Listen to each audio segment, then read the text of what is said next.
Good morning, Bills Mafia. That red light is on, which means we are officially live.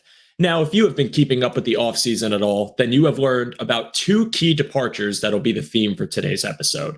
Those departures are a Mr. Tremaine Edmonds and a Mr. Leslie Frazier. And in the absence of the latter, we now know that Sean McDermott is going to be calling the plays for the defense this year. And that means that with that great power comes a great responsibility for all position groups, including today's topic, the linebackers. And on today's episode of Under Review, we are going to be asking the ever complex question, the ever confusing question that seems to only be a thread you can pull but never reach the end. And that question is, who the hell is playing middle linebacker for the Buffalo Bills in 2023? Let's go. Previous play will go under review.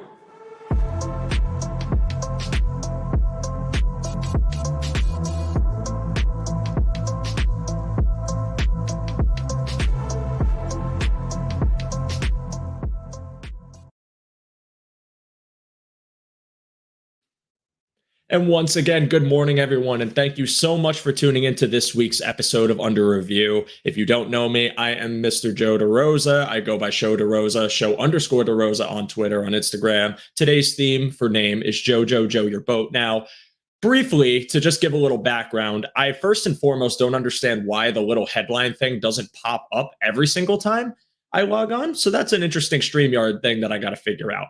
Also, you might be wondering, why is it just you? Well, my co-host for today is having some tech issues, apparently something up with his computer. So while he figures that out, and ideally, if he can, we will go live anyways. And if he cannot make it, it is all good. Things happen. I understand. I try to prepare for the ever inevitable chance that one day in the show's history, I will be going live alone. But that does not mean we're not going to have a great episode and have a great time together, Bills fans. And I see a few of you in the chat already. First and foremost, Mr. Michael right here. What up, fellow Mafians?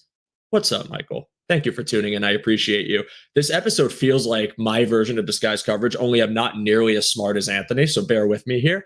But thank you all again for tuning in, and we will be talking about the linebacker room today. So it's an interesting conundrum that the Bills find themselves in, because what this feels like, the current state of the Bills linebacker room, is almost like the timeline we didn't expect to happen. Because I have a feeling that a lot of fans felt like Tremaine Edmonds would come back to the Bills one way or another. We've seen in the past seasons for so many years, Brandon Beane has been able to figure out what to do with the salary cap, how to manipulate it, how to maneuver it. And even though in years past we've been scorned by free agents leaving, there's a new sense of optimism with this organization about retaining not only players that you've signed, but homegrown talent. And we really haven't had a true example of a key premier position player leaving and going elsewhere. So when Edmonds hit the market, I had this kind of suspicion that it was actually going to be the inverse. Tremaine Edmonds stays and Jordan Poyer leaves for the sole reason of age, injury history, injury concerns. But that did not happen. Instead, Tremaine Edmonds goes to the Chicago Bears, where he got a very well-deserved, lucrative contract, and Jordan Poyer ends up being the man you retain. Now, that is an interesting decision for the Bills to make, to retain Poyer. Maybe we don't know what went on in the back end, but the possibility of them potentially maybe planning to give some money to Poyer and not Edmonds, for reasons that I will specify later on in the show. But regardless, here we are. Tremaine Edmonds is gone. We have extended Matt Milano, so at least that side of the linebacker room is shored up. But now we are left wondering, who the hell is going to be the Buffalo Bills middle linebacker? And I will start this episode by saying, first and foremost, I have no idea. I do not know. And a lot of us don't know, because it's a huge question mark as we embark on the final weeks of the dry season and get into training camp, where a lot of questions will hopefully be answered.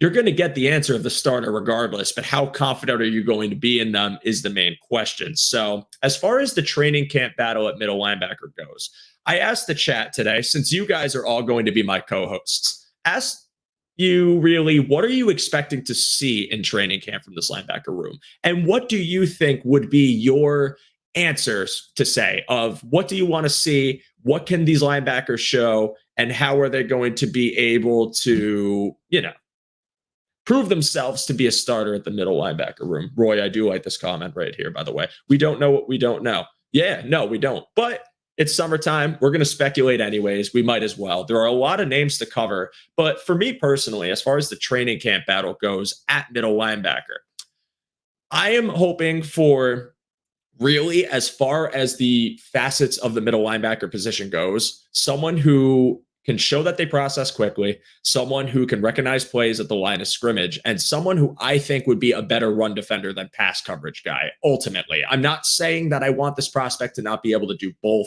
whoever it may be, but more to say that I value their ability to clean up the run than I value their ability in pass coverage for a specific reason.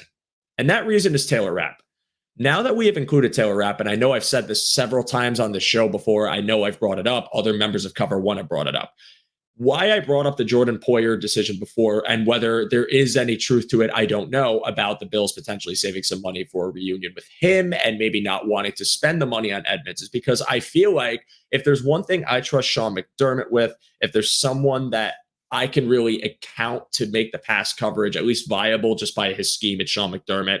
He's inheriting the defense, and bringing in a guy like Taylor Rapp, as well as reestablishing your safety room with someone like Jordan Poyer and a returning Micah Hyde, indicates to me that this team is going to try and offset the pass coverage responsibility of that middle linebacker. Tremaine Edmonds was an athletic freak, and one of the best parts of his game was his ability to cover the middle of the field, was his speed and pass coverage. And when he was able to process a play pretty quickly, to me, that seems like a kind of an anomaly as far as what you were getting with Tremaine Edmonds. Now, not trying to say that you couldn't find someone that could play decent pass coverage, but Tremaine Edmonds was lauded by coaches. People called him a unicorn. He was someone that his arms were long. He could get up there. He was a ball tipper. He was able to do a lot of things in pass coverage that I feel like the Bills greatly valued and tasked him with doing. Now that he's gone, you leave this pass coverage hole where you're trying to find someone that can replicate that. But that does not particularly mean that this new middle linebacker has to do it all. And that's why I feel like you brought in this Taylor Rapp, and now you have your safety room established. To me, what you can actually do is offer some dime looks for this defense and maybe have Taylor Rapp be the dime backer that's going to be able to offset some of the coverage responsibility for your middle linebacker, which is why in my case for training camp, while pass coverage is great, and I do think there's a couple names on this list I could see being well established in that role and maybe being put into that position at certain points, I also think that the play isn't going to be as heavy. The team knows that they don't have a Tremaine Edmonds anymore, but rather upside of some second-year players or a complete rookie or a guy that has been a death roll for so long. And they're really just going to go ahead and try to make things as easy as possible in the playbook. And it also helps when you have an all-pro on the weak side right next to you who's very good in pass coverage as well as a good run defender to boot. They also shore up the defensive line. And by doing that, I think what the team has stressed is we know this middle linebacker is going to be entering a new role. Even if they've been on the team, they have not been a starter on this team, save for the occasional Tremaine Edmonds injury game. So if that happens, I mean, for me personally, I feel a bit more comfortable knowing that it seems that they're creating safety nets around this position to allow whoever is taking this role on to be more acclimated more quickly. And if that happens to be a rookie, if that happens to be a second-year guy, then that's great. That's great. I cannot complain about that. And I honestly trust Sean McDermott to do it. I also think that this defense is going to be a tad more aggressive under McDermott, as they were in Carolina when he had that unit. And I think you're going to see just more packages of more blitzing, more pressure in general, where maybe the coverage responsibility isn't, again, as much attributed to your middle linebacker as it could be to that Taylor Rapp, that extra corner with Taron Johnson, your secondary really just playing some zone while you guys get 7 up front. So I think with it, conceptually, I feel a bit more confident in this team talking about the idea of them adding this wrinkle in and maybe transitioning from the over-reliance on a Tremaine Edmonds pass coverage to designating that to some other players with less on the plate of the potential middle linebacker. And now, for me personally, one question I ask, and I asked this chat and I asked it a little bit earlier, is really like, do you have a front runner for this? Is there a front runner for the job? Like, do you see someone in this room right now that you think, all right, I think they're at the top of the mountain and training camp goes, they're the one on the chart until proven otherwise? Now, for me personally, it's hard for me to totally say who I actually believe that is with confidence, because there's a valid case to be made for a couple of these guys as far as the one right now.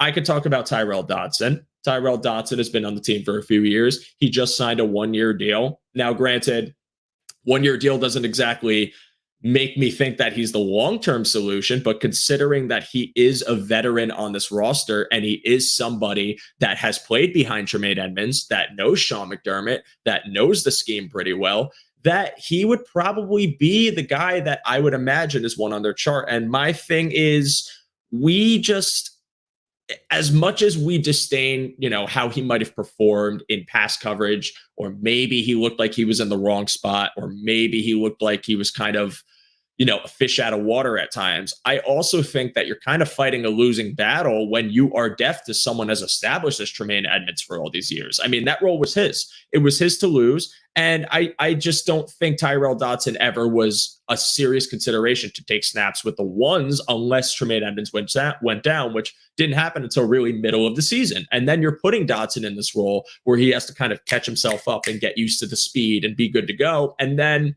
he doesn't play that well.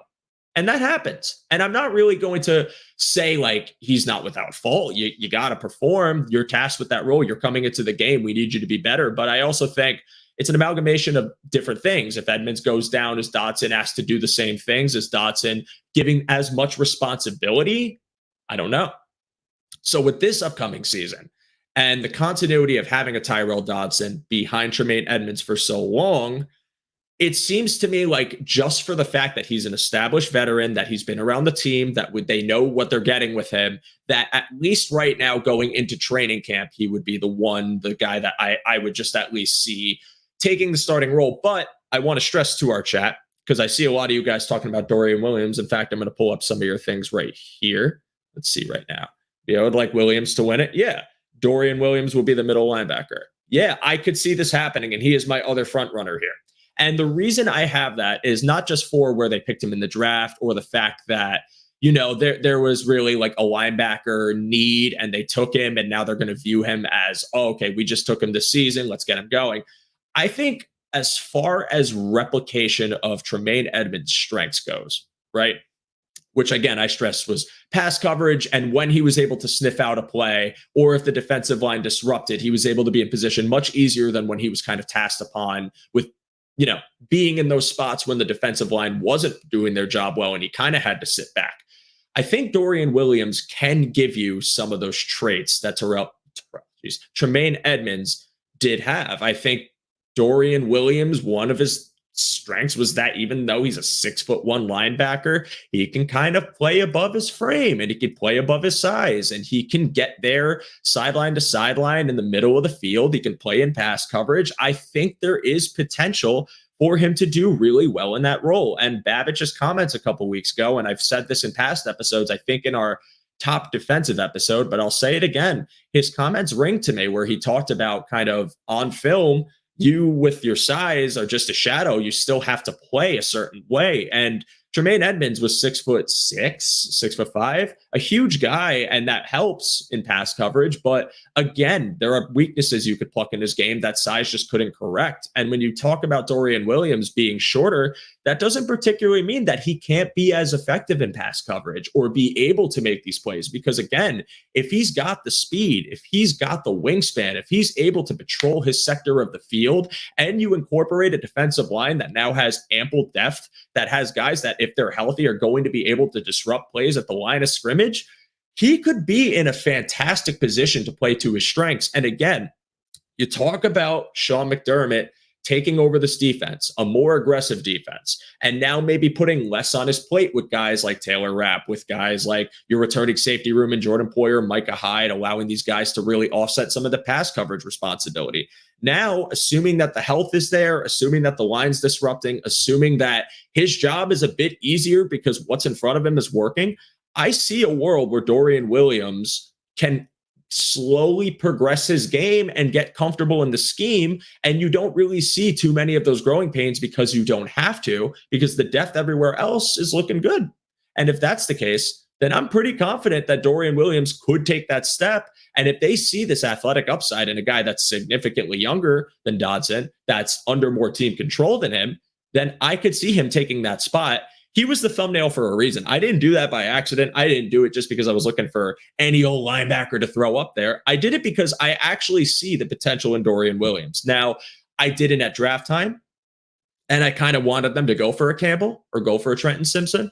But to me, the more I've learned about Dorian Williams' game, the more I've seen kind of what he's capable of doing in pass defense, the more I feel comfortable with maybe him potentially getting that starting role. However, going into training camp, I want to stress again, just given what we know about the Bills, how they approach rookies, especially later round rookies, and kind of the importance of the position that has been for so many years, I could see a world where, hey, let's just turn it over to the veteran in Tyrell Dodson and just, ride with that. Because again, if you're having success with your defensive line, if you're having success with your secondary, then yeah, you might be able to have some success with Dodson too. But this also raises something interesting to me that I feel like might be the case, might not. I don't, I'm not in the organization. I can't speak this with confidence. It's only speculation, but it's a question I've had. But how much does this team value the middle linebacker position this season now that McDermott's at the helm? And again, we talk about some of these coverage responsibility changes that could be happening, some of the different, responsibilities that your middle linebacker might have now. And it kind of begs the question that if they weren't willing to go out in free agency and dish the cash out for a Levante David or for a Drew Tranquil or other guys that were available at that position, a Bobby Wagner for, a veteran nonetheless, it kind of makes you ask, they didn't want to invest a lot of money into it. If they didn't want to invest a first round pick into it, if they didn't really want to put that much into it, is this a scenario where they're viewing this as a bridge the gap kind of year where we'll just ride it out, suck it up, get some young guys, see if someone competes, see if someone can get this going in a heated battle in training camp? Or is it hey, we feel confident in our scheme, confident enough in the depth at both positions and weak side that maybe we just don't need to allocate the resources to this because we think that they can be carried by what's around them?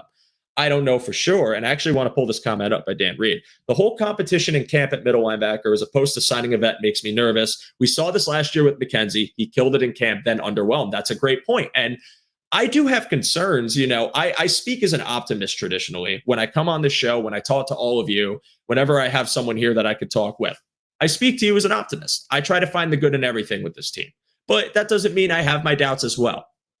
Going into a training camp battle with a bunch of guys that are very unproven or have proven that they're not as good as Tremaine Edmonds does make me nervous. It does breed concern because then you're talking about, well, if this experiment fails, then, if the coverage, if the scheme can carry this linebacker a bit, then, their blemishes are hidden. But what happens if we get hurt again? What happens if the defensive line has a similar trend to last year where they start dropping like flies one after the other with some soft tissue injury? And now there isn't as much pressure. There isn't as much disruption. And now you got to go with this middle linebacker to make a play. Can you trust these guys? Are they going to get the job done for you? And in that regard, I don't know. What this really feels like to me is kind of a Band-Aid situation where let's hope that everyone stays healthy so we don't have to be exposed at this front. Now, injuries happen. There's a likely chance that it could happen again. I hope it doesn't, but I think this is a valid thought to have. I think we can be concerned. We're allowed to be concerned. I don't think this, decision to particularly run with this group of linebackers and hope you find something good is the worst, because I do think that what they've done in offseason and the draft to address depth at other positions that I think you could make an argument, given the scheme, given what McDermott does, are more of a pressing need. I think that it's not the worst thing in the world. However, if we were in a position where people did get hurt, if we were in a spot where we did see maybe the line gets up, in shambles a bit, maybe the secondary is going down, maybe more and more has to be asked of whoever's playing middle linebacker, and they didn't get a smooth transition into this, then I would probably be worried and would hope that our offensive additions would kind of offset that. So now we'll take a little pause and let me go through some of these comments. This defense can be scary starting with the front four with pressure. Absolutely. 100%. And they prided themselves last year on building that up and trying to be good at that. And it worked because you had Von Miller, a healthy Von Miller. Four-man pressure is so beneficial. Von Miller helps with that immensely. Now, if Von comes back and is at least like, let's call it 70% of what he was in week one, which, by the way, not holding my breath on it. I am not holding my breath on Von Miller playing week one. I know he wants to get out there. I know he wants to play. But to me, I think at least for the first couple of weeks, given how the schedule looks, given what depth you have in the defensive line, I think there's a world where you can shelf him for maybe, 4 weeks on PUP and then get him back. I would rather have a fully healthy Von Miller, 100% good to go in the later side of his 30s, coming off an ACL tear, than try to rush him back. It is a long season, but I do think the first half of the schedule on paper favors the Bills. I think it favors them to get off to a hot start. And I think that with or without Von Miller, they could very easily be a team that goes 4-1 or even 5-0 if you want to be an optimist. So for me, I don't think they should have him play week one unless you have full on guarantee that he is good to go and healthy.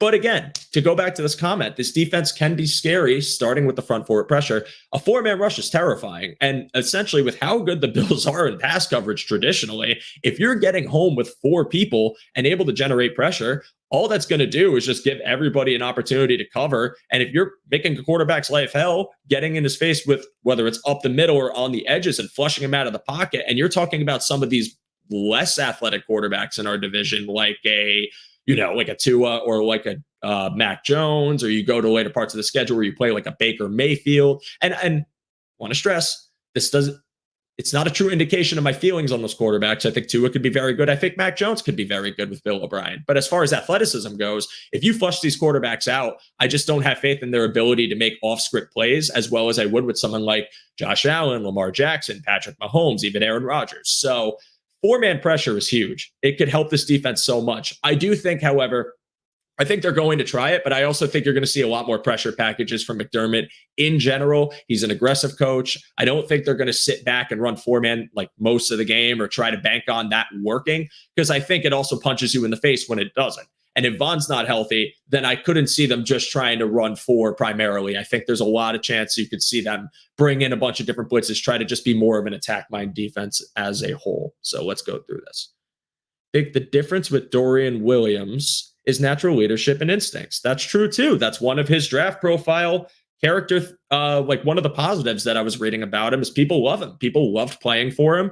I think that's the reason you saw this team draft him. And I mean, that's something that it's a common theme when you look at some of the guys the Bills have picked over the year, even some of the other linebackers like Tyrell Bernard, Baylon Spector. These guys are captains of their defense. They're high IQ guys. They're traitsy guys. And most importantly, they're Sean McDermott guys. That is what they're known for. That is kind of their bread and butter to go with their abilities as linebackers. So yeah, Dorian Williams could impress them with his knowledge of film, with his IQ. I know one thing about him is that he is decent at recognizing plays at the line of scrimmage. And actually, so is Baylon Spector. I'll get to that in a moment.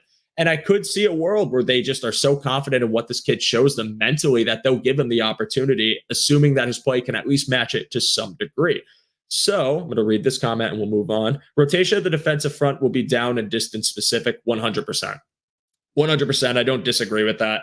I think, someone like Leonard Floyd to me indicates that, if it's 3rd and 6 and you need just that extra pressure, he's going to be someone to get there. But if you're, short distance 3rd and 2 or something along those lines, and you need more run personnel for that reason, team wants to run on you. I don't see Floyd in those situations. That's just one example. I think certain guys are going to get a primary bulk of the snaps on the D-line rotation. But yeah, how they're going to align these formations, how this personnel is going to look is going to matter by down and distance. And they can get, assuming the team stays healthy, very creative on that front. So I'm excited about it.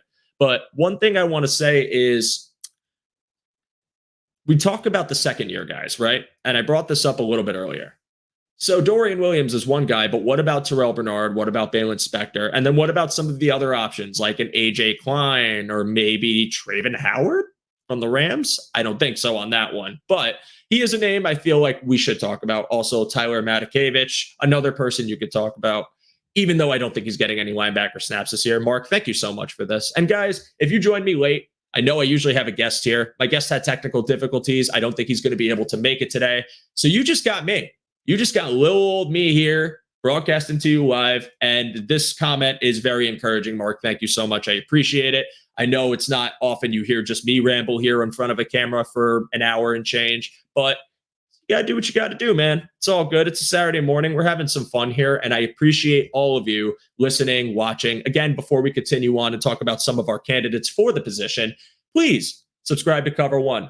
Like this channel, like this video, like all of our videos, and subscribe to the Premium Pass, which I do have in the description below. Mark, you asked this question a couple weeks ago, by the way, about Premium Pass. You can subscribe. I do have the link in there. Please click it, go check it out, and then join the Premium Slack channel. You'll be privy to all the news. You'll be privy to all of the fun stuff going on in our network at Cover One. And all of the guys on this channel do a tremendous job of delivering content for you on a daily basis. I mean, at this point, I think we got something going on like every day now, whether it's an article, whether it's a show, whether it's something going on playback, usually hosted by Chris Kepner, which, by the way, I was on that last week. It's tremendous. If any of you in here have not checked out any of our playback content, please do. It is so much fun. It's a much more laid back environment. It's much more easy to contribute. It's a really fun comment section, and the topics are usually just like silly stuff. Like we talked about the Ocho stuff last week, which was great. So that is something I will implore you all to do,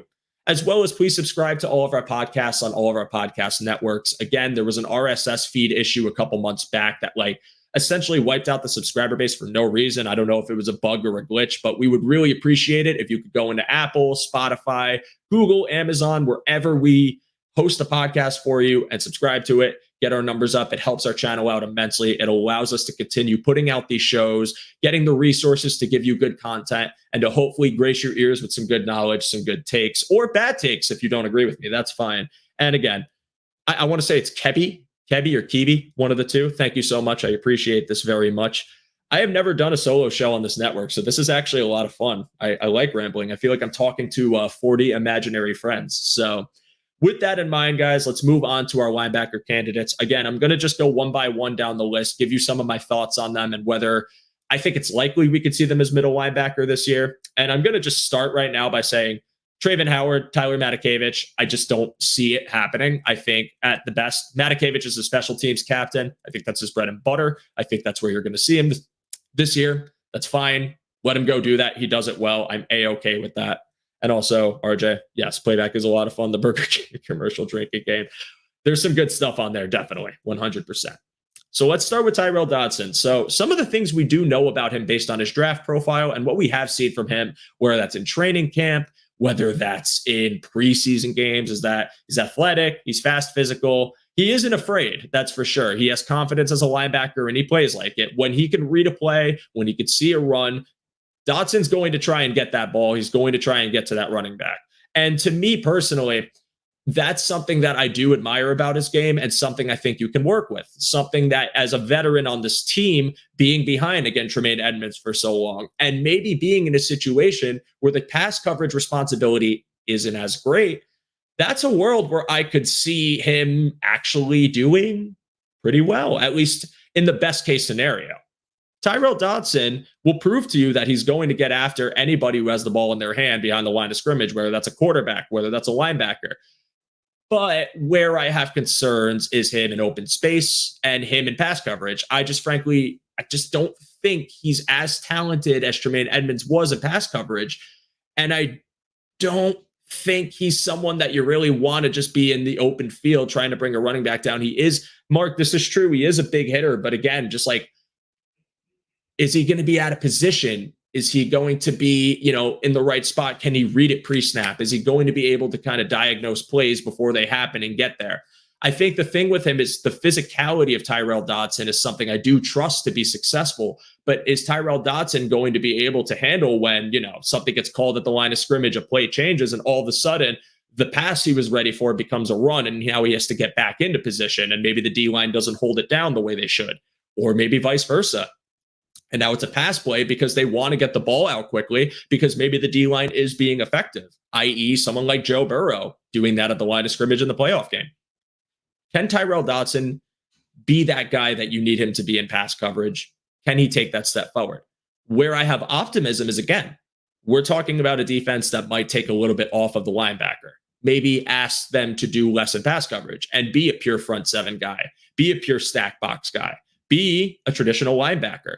And in that case, if you're getting disruption, any instance where the quarterback has to hold the ball for an extra second, where the running back has to take a step kind of back and wait, even if it's for a split second, I think Dodson's the type of guy who can get there and bring either one of these players down. And for that reason, I think given that and his veteran presence, he is my one, at least going into training camp as far as depth goes, as far as being on the depth chart. I do think the young guys, I see a comment here about it. I do think the young guys here deserve their shot. I don't think Tyrell Dodson winning the job potentially offsets the opportunity for any of these guys to win the job. I don't. It's a 1-year contract. It could work. And maybe if it works, I see yourself in kind of a win-win scenario where, oh my God, Tyrell Dodson's actually good. He's doing his job well. We're paying him basically nothing for this type of output. And now next offseason, we can reevaluate and see how he does. And if he is a guy that played into the scheme well, where we didn't ask him to do too much, he did his role in a limited capacity, but did it exceptionally well. I don't only think that would incentivize him to come back to play in a place where we've seen other guys play their best football, i.e. Shaq Lawson, Jordan Phillips, but also it might be a reason that you don't have to pay him premier linebacker money to do so. So when you're talking about the upside of a Tyrell Dodson, I see a world where that could work. But again, don't ask him to do too much in pass coverage. Don't ask him to be the true full-fledged guy that breaks it down. And I think you'll get that. But if you put a lot of responsibility on Tyrell Dodson, the question I have is he going to replicate kind of being the captain of the defense, being someone that can recognize plays at the line of scrimmage, have a quick processor, and just go and not have to think about it? I don't know. And that's something he'll have to prove. And as I say on this show, I have no personal vendetta with any player on the Buffalo Bills. I never do. And if I say something that might be off base in their eyes, then I hope they prove me wrong. And in Tyrell Dodson's case, I hope he proves me wrong, plays both sides of the linebacker position well, and performs well for the Bills. And I do think it's his job to lose, at least right now, barring any training camp setbacks or outlandish performances by any rookies. Now, let's talk about a second-year guy, Terrell Bernard. You know him, and a lot of you don't love him, but he's here. Year 2 for Tyrell Bernard. And with him, with Dorian Williams, with Balin Spector, I was doing notes for the show. I was reading, just kind of like watching some of their plays, reading their profiles, especially for the first-year guy, Dorian Williams, and guys that didn't really get a lot of snaps last year because it's a limited sample size. Stats, what you're seeing on tape, I mean, garbage time in the Steelers game for Balin Spector, Terrell Bernard getting a couple of snaps. Like, it's not enough for me to dictate anything or to know anything. But what I will say is when you read up on them and you look at their strengths as individuals and what they could bring to this defense, it sounds like a silly take that you're going to hear from me, but it feels like you essentially took 3 separate linebackers if you put their strengths together, you create one Tremaine Edmonds. It sounds silly, but Terrell Bernard to me brings that aggressive pass rush nature to the linebacker room. He's someone that at Baylor was kind of a heat-seeking missile. He's a guy that could rush the gaps, a guy that could get to the quarterback. Again, one of those workhorse guys, he's going to put everything into a play. But Terrell Bernard is also someone that with his size can kind of get like maybe bullied if he's sitting in the middle of the field, maybe can't shed blocks well, might get knocked over.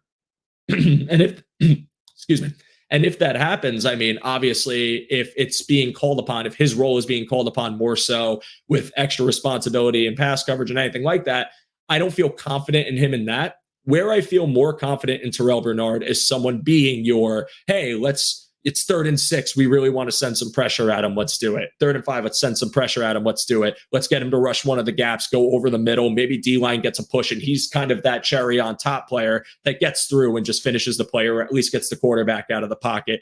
That's kind of where I see him being that asset to this team, but in a limited role. I don't know if he could develop again, just like Tyrell Dodson, just like all the question marks I have for these linebackers. I don't know if he could develop into being a multifaceted Mike, but what I do think is there is potential for him to kind of develop his game as a rusher and kind of be the linebacker version of Jamal Adams, who's basically already a linebacker when you think about it. And that's just be like a presence in the pass rush, be a presence in pressure. Even if you want to use him as kind of a pawn in some sort of look that looks like pressure, and then he drops back, but you weren't prepared for it. Like, there's ways that you could maximize his strengths in this defense, especially if you're talking about a Sean McDermott defense that's more attack minded. And with that, I see a path for Terrell Bernard, but I don't see it as the starting middle linebacker. To me, that seems a bit too niche, a little too gimmicky for me to justify allowing him to be that starter. But that does not mean I don't see a place for him on this team at all. It just means more finite opportunity, more of like a, okay, we want to throw the hounds at them. Terrell, get in there. That's kind of how I see it. We move on to AJ Klein. AJ Klein being a def linebacker for so many years, and AJ Klein, having his ups and downs, but again, being more of an aggressive linebacker. I don't trust him in pass coverage. I think he's a bit slower now, especially as he gets up there in age. That doesn't mean he couldn't replicate the same success as far as being disruptive, being there up front. I think he could be good in the run game. But again, another guy that I just don't feel like will be your starter this year. Because I feel like if you're talking about veterans coming back this season and you're talking about a guy that you would want experience starting at middle linebacker, I know he's played for multiple teams. I know he's played with McDermott and he's been in the league for a while. And I could see a path for him at least taking the starting role or at least limited snaps as a starter. But I think they would probably bank on the athletic upside of Dodson a little bit more and maybe just Klein be a depth piece for him. And maybe you could see a world where the rookies are developing slowly. So let's have Dodson take the start since he's got more speed, maybe a bit more aggression, and AJ Klein just backs him up and they kind of offset. Or maybe a 50-50 split. Maybe the training camp battle doesn't decide it and Klein and Dodson are fighting for that starting spot. Regardless, again, if we're talking about offsetting some pass coverage responsibility, I could see a world where Klein does eventually win or at least gets consideration for that role. But I think they'll prioritize youth and what they've seen in Dodson over Klein, at least at this point, especially since Klein has kind of come and gone. Are you going to really want a guy that's been in and out, someone that you've let go, someone you brought back to really stay put versus Dodson, who's been here, who's been the guy that has been called upon behind Tremaine Edmonds? I just don't see Klein being it. Prove me wrong. Dorian Williams, again, I mentioned this to you all before. Dorian Williams' strengths as a pass coverage linebacker are there. There is potential for him to go and actually have success there and maybe eventually earn more trust in that role. Being someone with a wider wingspan, even though he's 6'1", he does play above his size. He is a very smart linebacker, a good captain potential type, as he's very much someone that can call plays out, someone that, again, has a high football IQ. Players love him. Coaches love him. I'm sure Sean McDermott already loves him, which would make a ton of sense. Again, you say the word character in your interview, you probably already got the job. Dorian Williams, to me, that's where I could see him. And I do also see him as a potential person to be there in the front seven. Where there's concern about him is shedding blocks and really kind of just being someone that, okay, we're in open space, someone's getting downfield. Can he get past them to blow the play up? Or is he just going to fall back and, get knocked on his butt a little bit? And that's the question you have. But when we talk about the negatives of Dorian Williams versus his strengths, it's interesting to me because a lot of people have kind of doubted it. And, pre-draft profiles and things like that have kind of, I don't want to say written him off because he was one of the guys on a lot of people's, top 10 linebacker lists, but it was also kind of a weak class. But when we talk about what he could bring to the Bills linebacker room, especially considering what they just lost, again, I see a world where training camp starts, Dorian Williams is picking up the plays, very quickly. He's in position. He looks good. He looks fast. He looks like he's, sitting in a spot. And I think he could, at the very least, be in that spot starting the year where maybe you don't want to have him start right away because of being a rookie and maybe nursing the rookie into the defensive room, which, Kyer Elam, Dane Jackson, Christian Benford, guys that are younger, I guess with later round picks, they're going to take their time. But with someone like Kyer Elam or some of your past defensive rookies taken higher up, they try to work them in a bit, and you have to show it in practice. If Dorian Williams is showing out in practice, and he looks like he could be that answer, I think he could win the job, and I think it could happen by midseason. And again, if you're talking about facing offenses that could potentially be on the weaker side, not bad, but on the weaker side, you could talk about Washington, you could talk about Vegas, you could talk about Week 1 Jets. Not saying that the Jets won't be a good team, or not saying that their offense won't be good, but maybe taking advantage of the fact that you have a Breece Hall coming back from injury, that the offensive line might not be as strong as it could be, that Aaron Rodgers is a historically slow starter to start seasons. I could see a world where those first 4 weeks give Dorian Williams that time to process, adjust to the NFL, get used to the speed, get more asked of him, and maybe do well. And it's that reasoning that I could see a world where midway through the year, the team's doing good. He's shown himself. Hey, you're young. You got the upside. We just drafted you. Let's give you a shot. Because if you've proven yourself, then there's no reason not to.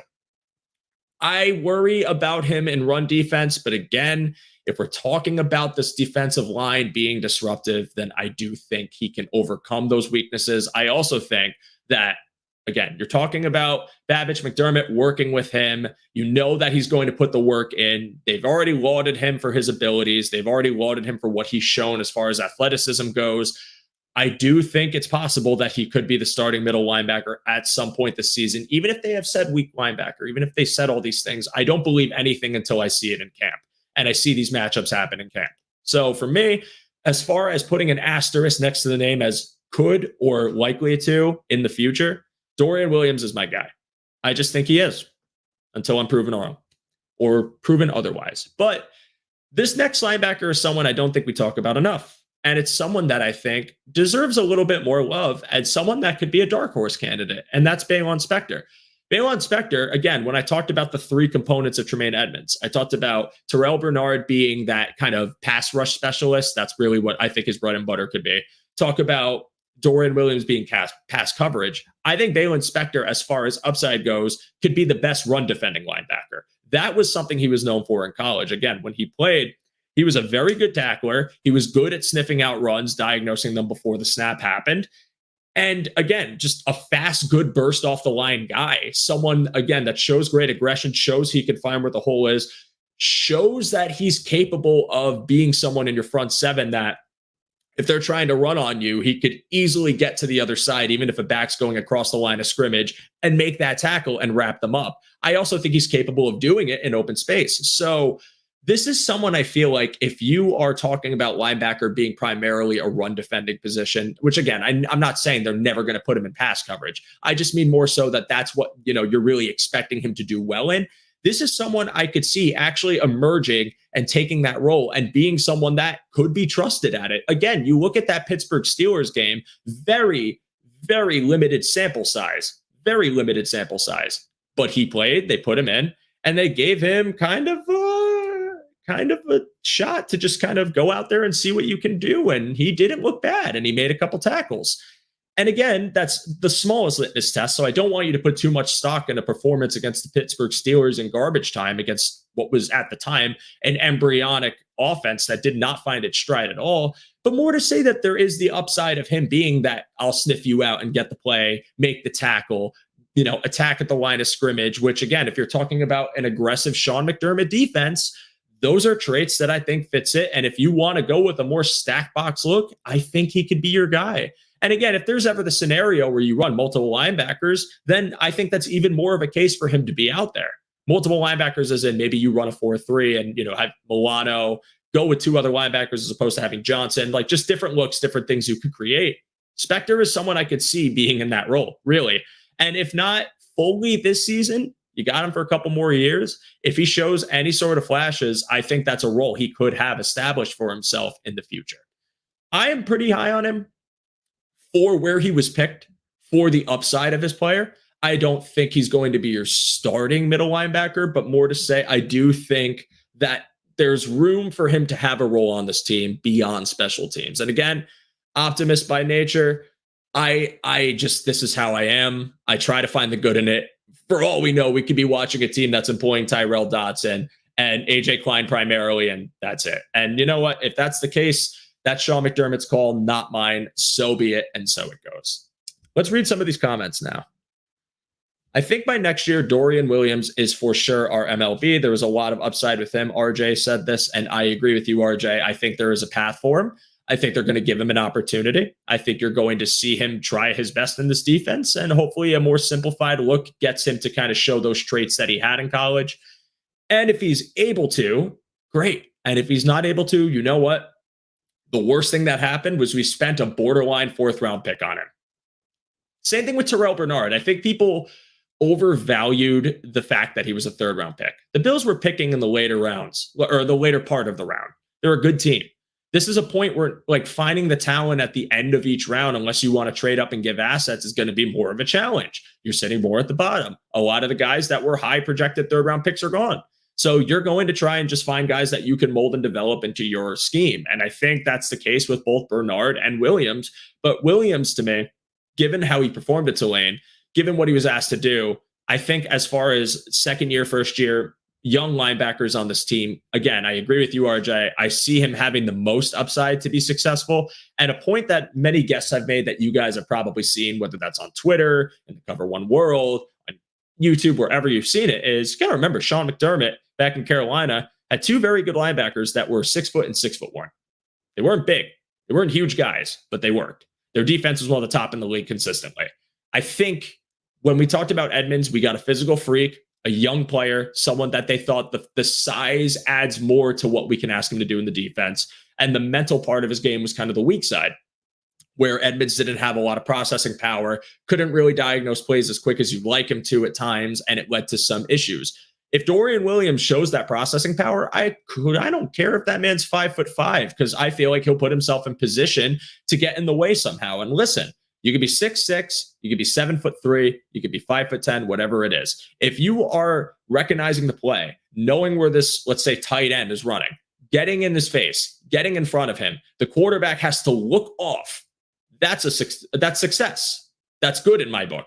Because what you did was forced him off a read and forced him into the Bills' hand, which is their strong pass coverage. So I think Dorian Williams can do that. I'm actually confident in his ability to do that. And I'm kind of excited talking about it now to be able to see him do that. So, yeah, I mean, RJ, I agree. I think there's potential for Williams to start in this defense, and in a more limited role, it could be a great thing. But we'll see. Training camp is going to tell us a lot. Again, we're in the weeds here past few weeks. Going into training camp in a couple weeks in July. If you guys are going, stay safe. But I think it's going to be an interesting linebacker battle for sure. And there's another question right here from Rick. Do you think the Chiefs' success playing rookies will have an impact on the Bills' use of younger players? That's a great question. Yes and no. I do think whenever a team, especially one that is your rival, especially in the AFC, and especially one that you have fallen short up against in the playoffs multiple years, I do think you keep an eye on what they're doing and try to somehow replicate their success, but to a limit, because it is Sean McDermott. I do think McDermott does need to see enough from the rookies he's drafting to justify giving them meaningful snaps. Now, it is one thing to have your rookie receiver and he's drafted and that's his set role, or we could talk about like a Dalton Kincaid. Dalton Kincaid brought in to be a second tight end in 12 personnel and has shown exceptional abilities in route running, in catching, in getting open in zone, a lot of things that he can do well. So for a first round pick, one that you traded up for in that regard, I do think you want him to get acclimated quickly. And as long as he's showing you enough, he'll get in there. But I don't think that means that a player who doesn't seem totally ready should be trotted out there. And this is not me insinuating that you are saying this by any means. No, I agree with this point. To an extent, I do think that they are going to, evaluate, try to get younger talent. I do think they're trying to kind of slowly remorph the offense with younger players, evidently by how many draft picks Bean got this past draft. I do think that they would like to play these players. I do think that they are trying hard to find gems in the late rounds and value starting them. I do think McDermott can start his young talent, because they've proven it. Guys like Christian Benford, guys like Dane Jackson, and Kyer Elam this upcoming season. But I don't think it means that you're going to just try and put these young picks out there for the sake of putting them out there just because the Chiefs had luck with it. An important thing to remember that Greg has covered, that a lot of guys have covered, is the draft is a crapshoot. And getting that many picks to be starting caliber, immediate contributors, is a gem. That's a rarity. It's more likely than not that some of your picks are either going to be slow cooking, marinate, need time to get acclimated to your offense, defense, whatever, or they just don't pan out. That's the nature of the game. Scouts can only do so much. Evaluation can only go so far. Development can only go so far, because sometimes a player just doesn't adjust to the NFL well. And the Chiefs got blessed because guys like Sky Moore, guys like Isaiah Pacheco, guys like George Karlaftis are doing really well for them. But also it doesn't particularly mean that they did anything differently than what a lot of teams are doing, as much as they just managed to find players that fit and they worked. And I think the Bills are good at talent evaluation, at least in the later rounds, where they could have guys that contribute in key spots. But again, it doesn't particularly mean that Kansas City's has this formula, has something down. It just means they drafted some young guys and they got blessed that they panned out. It's similar to like the Saints a few years ago when they got Lattimore, when they got Williams, when they got, I am blanking on the lineman's name. Someone could probably correct me in the comments. They had a draft where they had like 5 starters and they were good, like borderline Pro Bowl level. It's just about luck. And I think the Chiefs got blessed in a scenario where they're giving Patrick Mahomes exceptional amounts of money. And now they have young talent that's playing really well. Pacheco's a beast. Karlaftis is going to be a very formidable pass rusher for the foreseeable future. I think Sky Moore is going to be a great receiver. I loved him coming out of college. But again, I don't think it's going to really put any pressure on the Bills to push a rookie into a spot that they need to be in yet. I think development matters in the eyes of Sean McDermott, in the eyes of Brandon Beane. And I don't think they're going to rush that process if they don't need to, which is why I think veterans on the roster in this linebacker room matter, and why I think they have the edge. Because again, 3rd round pick, 4th round pick, 7th round pick, these guys might take time to develop. And even though the ceiling can be high and the floor can be whatever, because they're a late round pick, if it doesn't pan out, who cares? I still think if you're seeing anything from them, why rush it? Why mess their confidence up? Why get them out there quickly? So I hope, Rick, that answered your question, because that's how I view it. Let's read some of your comments now. May the best man win. Yes. First and foremost, yeah, perfect. That's how it's got to be. In training camp, that's how it's got to be in when you draft someone, best man win. And I think that the Bills have that approach. And I think when we talk about players like Kaiir Elam, I think if you watch the film room with Eric and Ant with him, please do.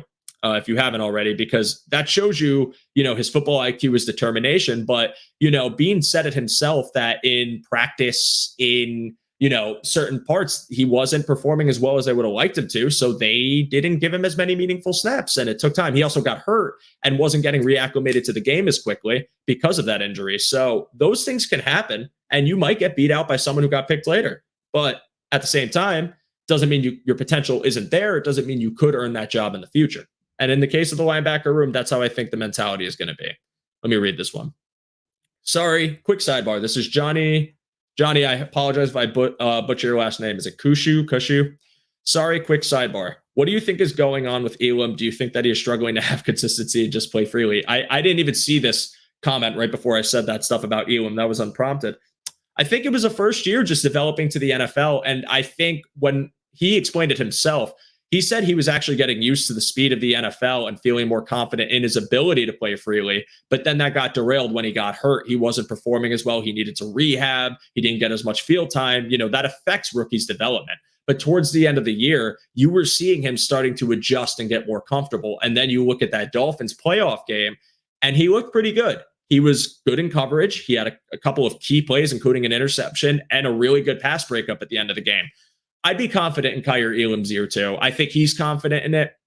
I don't think there's anything particularly going on, as much as I think it was a rookie that, he played in more of an aggressive scheme in Florida, a more like press man type scheme where he wasn't asked to do that as much this year. But I think now that McDermott's at the helm and they are in a more attack-minded defense, I think those traits are going to come back. And I think he's also just more comfortable playing in the NFL as a whole, which is something that encourages me about Elam, especially when you have a recovering all-pro Trey White coming back fully healthy on the opposite side, as well as just really good depth behind him. Like, I can't stress this enough. The cornerback room you should be excited for. There's ample depth on this team. Like, the secondary on paper is the best it's ever been. I know Poyer and Hyde are older. I know they're getting up there and that, injuries are a concern, but just think about if they stay healthy for a majority of the time, the pass defense is not a worry to me. It really isn't. Now, there's always room for error. There's always room for a team to kind of flounder, to falter some way. Again, nothing ever goes how it seems, but going into the season, I'm very confident in the cornerback room, and I'm confident in Kaiir Elam, and I think you should all be too.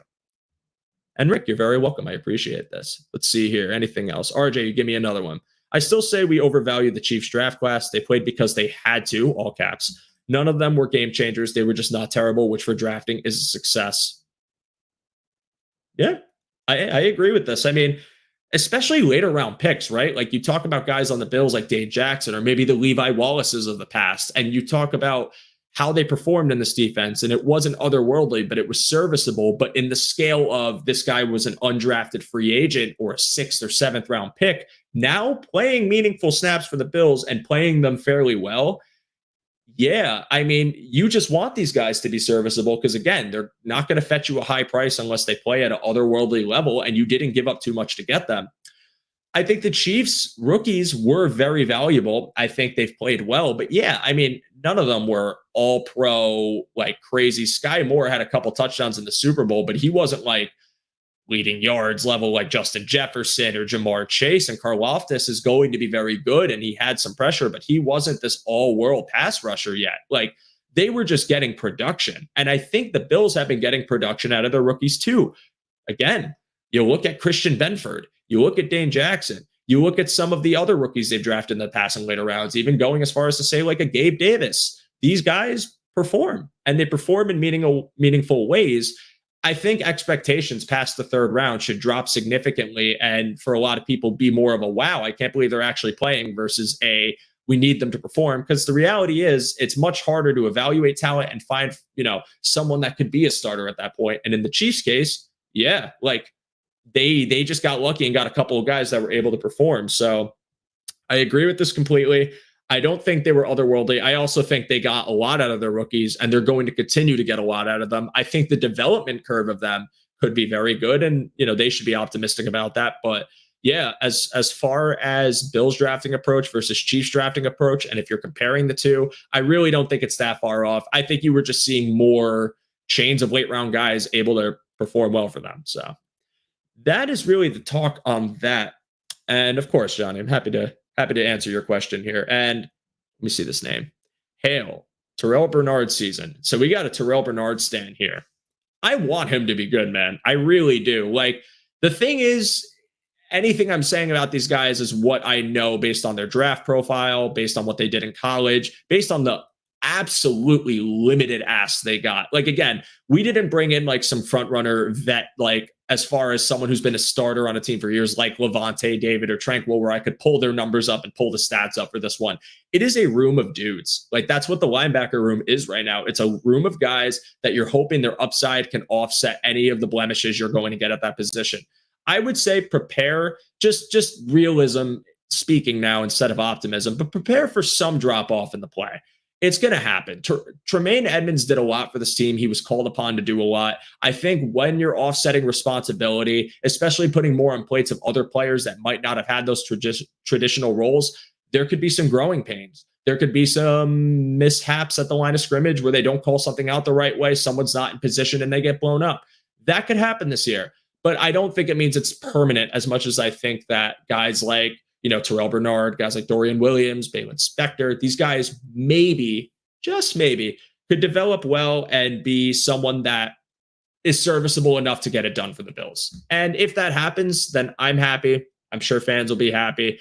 Again, there was a lot of complaints about Tremaine Edmonds too. So I feel like if someone is showing like maybe better run stopping ability and maybe it's working out, then right away, people might even be thanking their lucky stars that they don't have Edmonds anymore. Now, I love Tremaine Edmonds, but that's a world where I could see that happening. And what is this? With this talented back end, I think we will have a lot of coverage sacks. Yeah, I agree with that too. I do. I think they're going to call upon Hoyer, Hyde, like they do it a lot already. I think they're going to do it again. Taron Johnson, Taylor Rapp. Again, if you have Taylor Rapp being that like dimebacker quote unquote role, I think you're going to see him in blitzes. I think you're going to see him in pass coverage, but also rushing the passer, rushing some gaps. Like there's a world where I see that happening too. Like I'm very confident. I'll just keep saying it again. Very confident in this Buffalo Bills pass defense this season, like extremely confident in it. I think that's their bread and butter. The team does not care about okay, I shouldn't say not care. It's a definitive statement. The team cares about stopping the run, but I think they value pass coverage more. And I think they value keeping you out of the end zone and making you waste your time and eat yards for nothing more than just like oh no, we need to get like premier run stopping at the D-line or anything. That's nice. But again, you talk about like how unlikely and less probable it is when you make a drive bleed out, when you force an offense to try and make multiple passes and have a bunch of things go the right way. Basically, put more on their plate so that more things can go wrong. Murphy's Law. And then that team flounders at some point, or maybe like, oh, we've already shown them 6 different plays. We got down the field, but we're not in the end zone. We got to try something. And now the defense is kind of recognizing your game, getting up to speed and being ready. I think the Bills' pass coverage, I think they're going to get sacks, and I think they're going to just keep the ball in a quarterback's hands a bit longer. I think teams can, if they want to prioritize running the ball on us, go for it. I think the Bills welcome you to try and get yards and try to bleed clock, and they do not care at all. They'll let you do it at times, as long as it's not gashing them and going for a touchdown, i.e. Derrick Henry or something along those lines.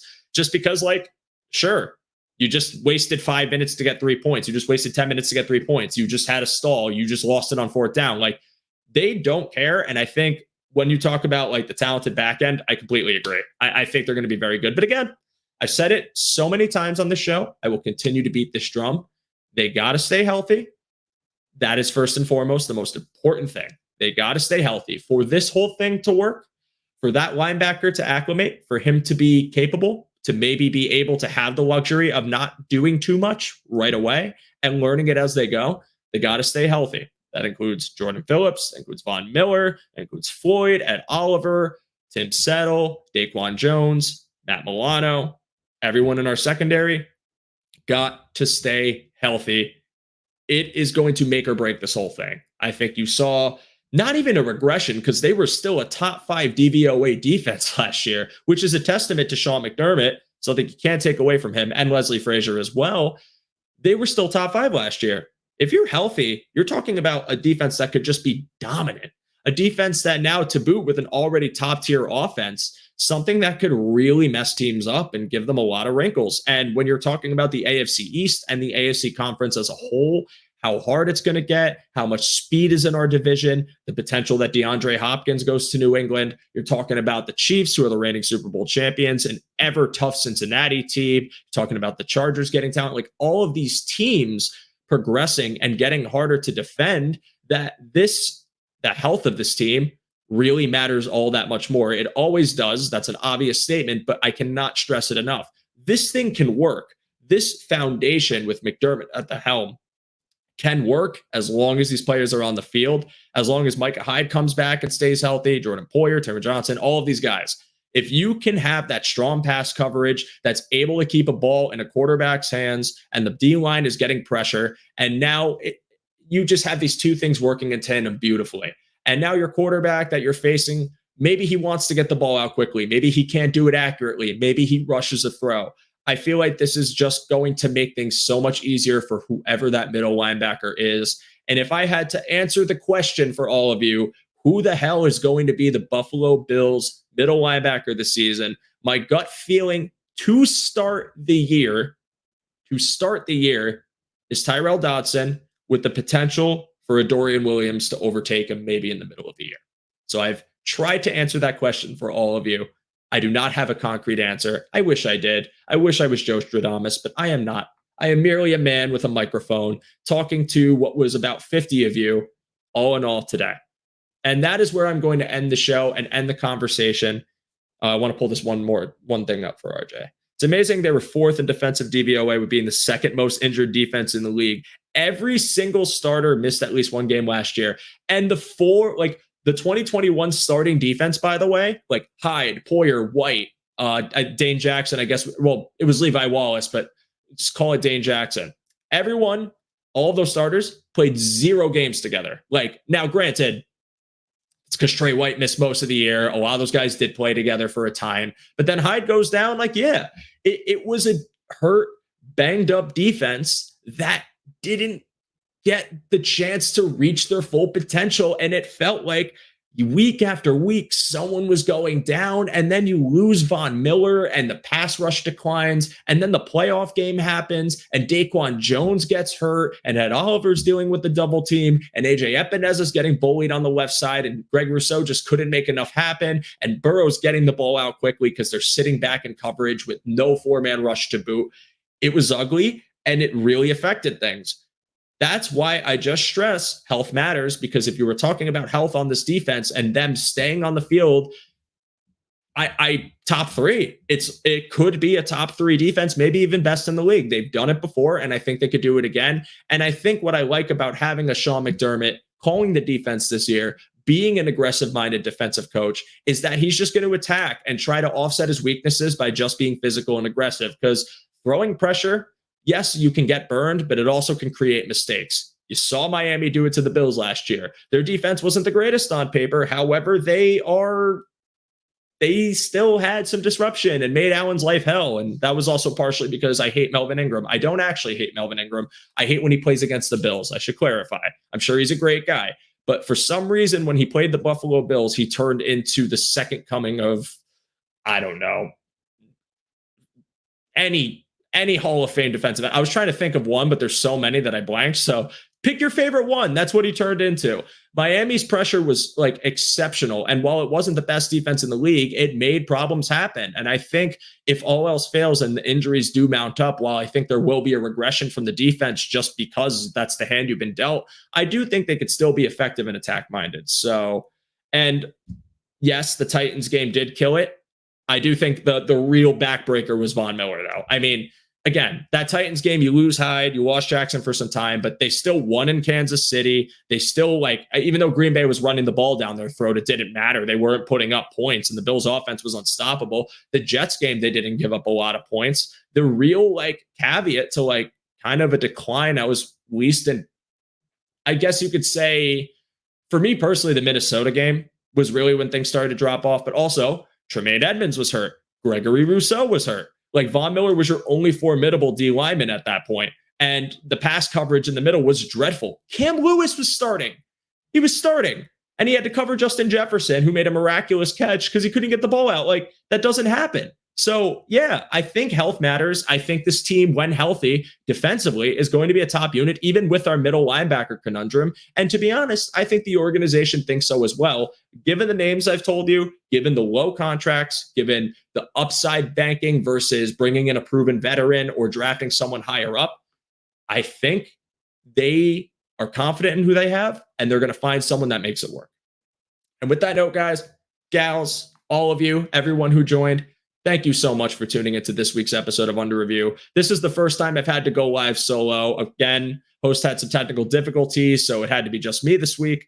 But I appreciate all of you tuning in so much. I appreciate the kind words. I appreciate all of your time and attention and letting me rant to you on a Saturday morning, now afternoon, on what is hopefully going to be a beautiful July day for all of you.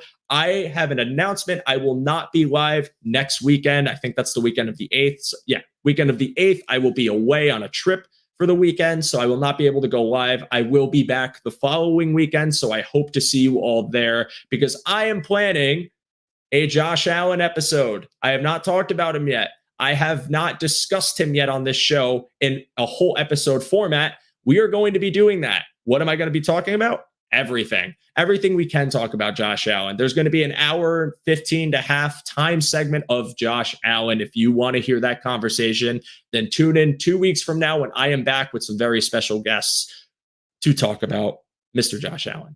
But again, subscribe to Cover One. Like this video, please. Like all of the content on this network. Subscribe to the Premium Pass. We really appreciate your support, your time. All of you who are tuning in, you keep this thing going. Again, thank you for the kind words. I hope you enjoyed this episode. If you didn't enjoy this episode, thank you for watching. If you hate me, that's fine.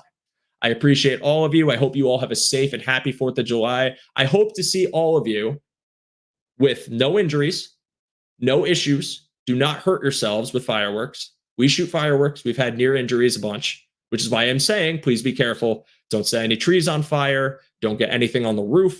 Please be careful. Have a safe, happy 4th of July. Have a great July, Saturday, morning, afternoon, whatever it is now.